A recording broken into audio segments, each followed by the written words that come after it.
What happens when a former royal accustomed to deference and spotlight faces one of America's sharpest late-night provocators? What begins as polite conversation can unravel into raw confrontation, the kind of television that no amount of palace training or media coaching can control. Tonight, Prince Harry walked onto the Greg Gutfeld show expecting the usual applause and softball questions. What he got instead was something far different. A relentless host unwilling to play along with royal PR and a clash that spiraled into one of the most unforgettable interviews in recent memory. The lights of the Gutfeld studio burned bright, bouncing off the glossy desk where Greg sat with his usual half-smile. The audience cheered politely as the announcer's voice boomed. "Please welcome Prince Harry." Harry strode onto the stage, shoulders squared, jaw set with the kind of confidence that some might call arrogance. He wore a fitted dark suit, trying to project casual charm. But his eyes carried a sharpness,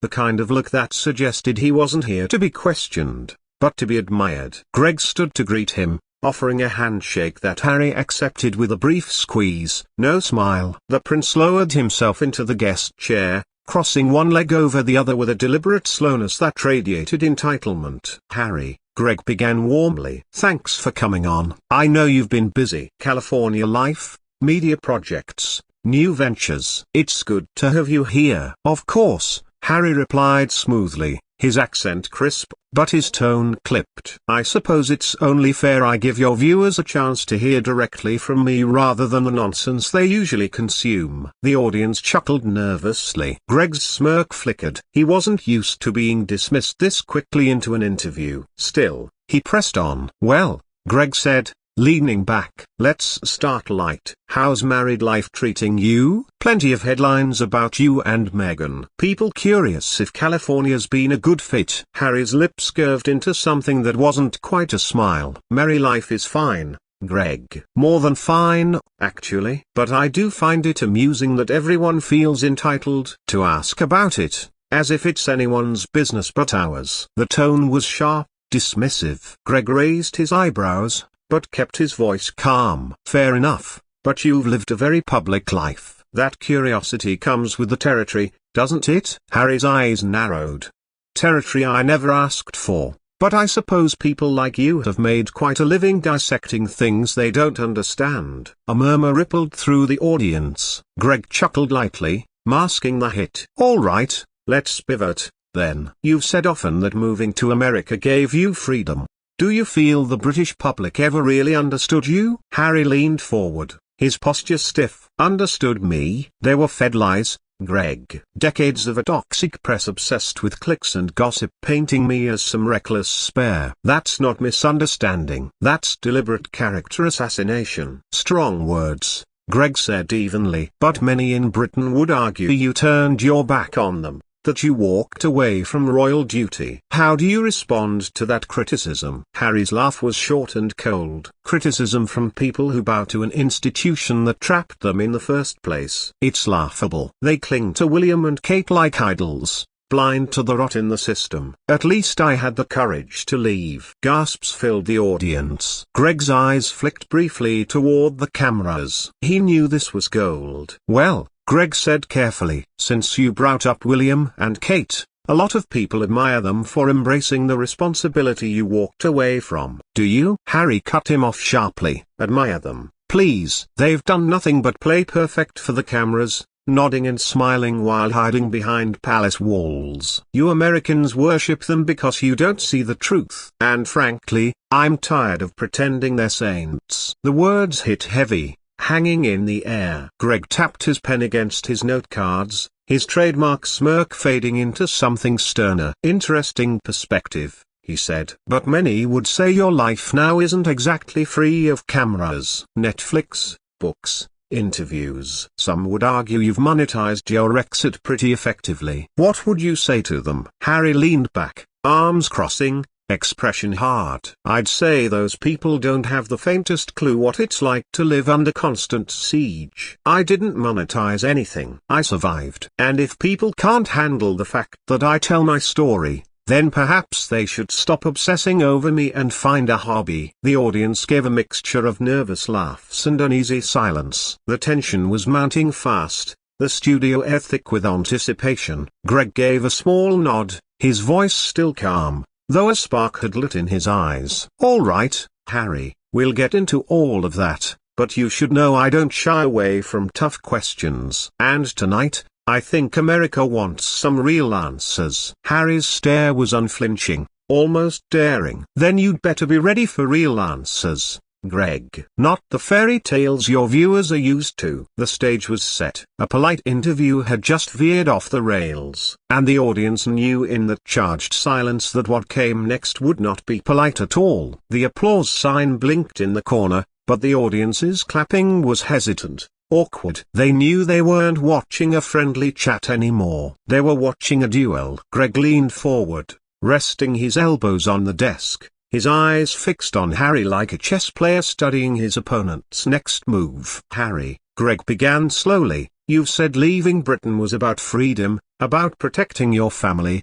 and yet since moving here, you've done Netflix specials, a multi-million-dollar book deal, podcasts, endless interviews." Some people wondered, did you leave duty behind or did you just swap one spotlight for another? Harry smirked, shaking his head as if the question were beneath him. "Greg, I left because I refuse to be suffocated. You call it spotlight. I call it survival. And if I speak now, it's because my voice was taken from me for years. I've earned the right to tell my story." Greg raised a brow, still calm. "But isn't it fair to say you've told your story many times? Oprah, Netflix, Anderson Cooper, book tours. Some critics suggest you've built an entire brand around victimhood." Harry's expression hardened, his jaw tightening. Critics are people with nothing better to do than tear down those who are actually living life. My wife and I are not victims. We're survivors. And if people are tired of hearing my story, they can stop listening. It's really that simple. The audience shifted again. Murmurs filled the room. Greg smiled thinly, sensing the crowd's unease. "Let's talk about Meghan, then. Your marriage is constantly in the headlines. Rumors, speculation, whispers of tension. How do you respond to people who say maybe California isn't the fairy tale you promised it would be?" Harry leaned forward, his tone dripping with irritation. "Greg, I'll make this simple. My marriage is none of your business. None of their business." He gestured vaguely at the audience. "We are happy. Happier than most couples you will find in this country. Frankly, it's insulting that I even have to answer to gossip." The words landed like a slap, the air in the studio tightening. Greg kept his voice even. "I only ask because you've been very public about your relationship. When you go on record about your struggles, when you write about private arguments in your book, when you and Meghan sit down with Oprah, you make your marriage part of the public conversation. Isn't it fair that people ask questions?" Harry's smirk returned, but now it carried venom. "Fair, Greg. The press has never played fair, and neither have people like you. You thrive on my personal life because without me, you'd have nothing to talk about. Admit it. My name keeps shows like this alive." The audience gasped audibly. Greg blinked, his smirk faltering for the first time, but he quickly recovered, leaning back and chuckling dryly. "You give yourself a lot of credit, Harry. I assure you this show would be just fine without you." Harry scoffed. "Would it? Or would you be back to cheap jokes and second-rate commentary? Let's be honest, Greg. This is the most relevant your program has been in years." The temperature in the studios seemed to rise. Even the cameraman shifted uncomfortably as Harry leaned back in his chair. Smug satisfaction written across his face. Greg inhaled slowly, choosing his words carefully. "All right, let's shift gears. You've spoken about the royal family, about being trapped, about feeling unsupported. Some might argue you abandoned not just the institution but your grandmother, your father, your brother. Do you regret the way you left things?" Harry's eyes flashed, his voice cutting. "Regret? The only regret I have is not leaving sooner. My grandmother loved me, but she was bound to the system. My father and brother chose duty over family. That's their prison, not mine. I escaped. And frankly, I don't envy them one bit." The audience's murmurs turned into shocked whispers. Greg sat up straighter now, his smirk gone, his voice sharpening. You don't envy them because a lot of people see William and Kate as the model of stability, of dignity. Meanwhile, you've made headlines for trashing your family, for exposing private conversations, for turning centuries of tradition into your personal grievance tour. Harry snapped his head toward Greg, his tone icy. William and Kate live in a cage. A gilded cage, yes, but a cage nonetheless. They smile, they wave, they pretend. And Americans eat it up. You call that dignity? I call it acting. At least I'm honest. Greg's pen tapped against his desk again, but this time it wasn't playful. It was sharp, deliberate. He leaned in, his voice steady, but with a bite. Honest? You're calling this honesty?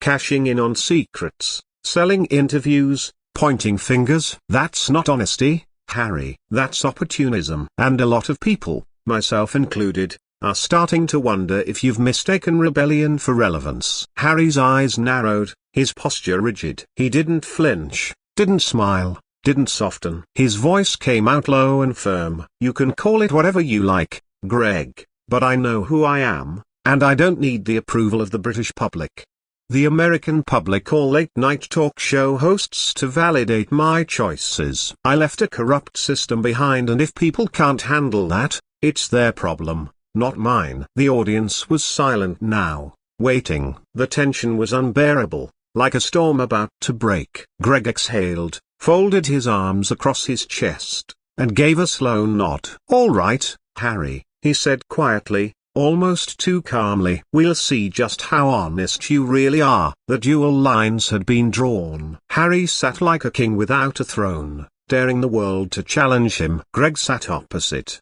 calm but seething, waiting for the moment to strike back. And everyone watching knew the storm wasn't over. It was only just beginning. The studio was so quiet you could hear the hum of the stage lights. Harry sat back with his arms folded, his face locked in the smug composure of someone who believed he had already won. Greg, however, leaned forward, elbows on the desk, his gaze fixed on Harry like a scalpel preparing to cut through armor. Harry, Greg began, his tone low but sharp, let me ask you this. If the monarchy was so oppressive, so suffocating, why do you keep talking about it? Why build a career around the very thing you claim to have escaped? Harry let out a humorless chuckle. Because it matters, Greg. It matters to expose hypocrisy, to show the world what really goes on behind palace walls. If my words make people uncomfortable, that's their issue. At least I'm not hiding. Greg tilted his head,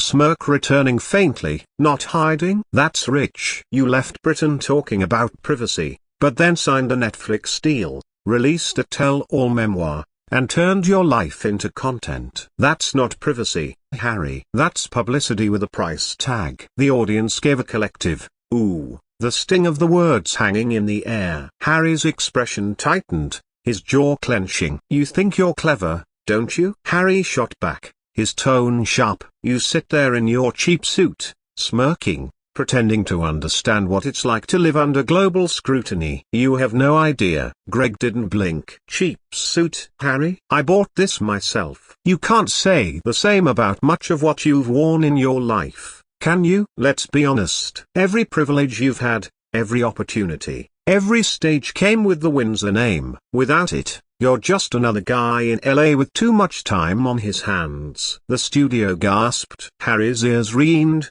and for the first time, his confidence wavered. That's absurd, Harry snapped. I've built something of my own. I've created a life outside of that family. Greg leaned back, his voice calm but cutting. No, Harry. You've monetized your family. Every dollar you've earned since leaving has come from your royal title, your royal drama, your royal grievances. Strip that away, and what's left? A man in California living in someone else's mansion, giving interviews about how unfair life has been. Harry's voice rose. That's a lie. Meghan and I have worked tirelessly to what? Greg interrupted smoothly. To produce content no one watches. To give interviews about struggles most people would kill to have, to play the role of outcast while living off the fortune and fame the very institution you despise gave you. Harry's face was flushed now, his hand tightening on the armrest of his chair. The polished calm he carried into the studio was gone. He leaned forward,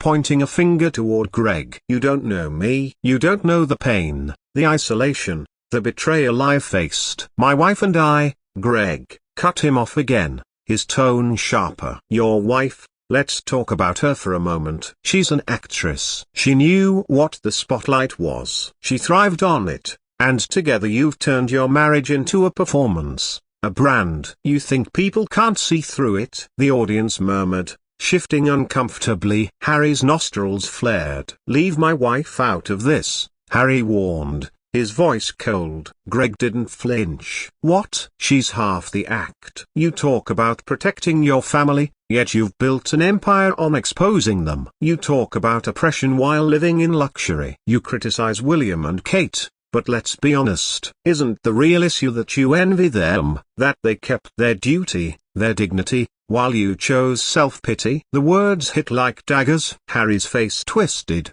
and for a split second, he looked less like a prince and more like a cornered man. He opened his mouth to retort, but his voice cracked slightly when he spoke. "You don't understand anything," Harry spat. "William and Kate are puppets. They perform. They're not free. I don't envy them. I pity them." Greg shook his head slowly, his tone steady. "No, Harry. You envy them because they don't need to sell their story to be relevant. They don't need Netflix or Oprah or ghost-written memoirs. They serve and people respect them. You left and people rolled their eyes. That's the difference." The audience erupted in gasps, whispers, a few nervous claps. Harry's composure shattered further, his voice rising with fury. "You arrogant little man. You think you can sit there and lecture me about my life? You've never lived a day in my shoes. You're nothing but a commentator, a clown making cheap jokes for an American audience." Greg leaned forward, his smile sharp and deliberate. "And yet here you are on my show,